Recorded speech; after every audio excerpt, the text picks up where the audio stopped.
Hi friends, അപ്പോൾ ഇന്ന് ഞാൻ കാണിക്കാൻ പോകുന്ന എൻ്റെ ഡ്രോയിങ് ബുക്കിൽ ഞാൻ വരച്ച പിക്ചേഴ്സൊക്കെയാണ്. അപ്പോൾ സ്കൂളിൽ ഇൻ്റർവെൽ ടൈമിൽ ഫുഡൊക്കെ കഴിച്ച് കഴിഞ്ഞാൽ കിട്ടുന്ന ടൈമിൽ ഇങ്ങനെ എന്താ വരയ്ക്കാറുണ്ട് ഞാൻ. അപ്പോൾ എന്തൊക്കെയാണ് വരച്ചിട്ടുള്ളതെന്ന് നോക്കാം. അപ്പോൾ ഇതാണ് എൻ്റെ ഡ്രോയിങ് ബുക്ക്. അപ്പോൾ ഇതൊന്നും തന്നെ എഴുതിയിട്ടുണ്ട്. പിന്നെ ക്യൂട്ടായിട്ടുള്ള 2 ലോലിപോപ്പ്.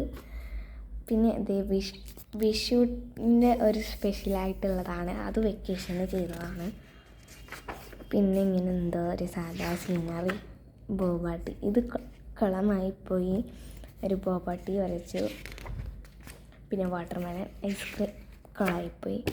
വീണ്ടും ഒരു വീട്.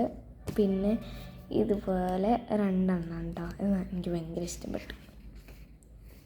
ഇതിലേതാ നിങ്ങൾക്ക് ഇഷ്ടപ്പെട്ടതെന്ന് കമൻറ്റ് ചെയ്യുക. പിന്നെ ഇത് നമ്മളെ യൂട്യൂബ്. ബൈ.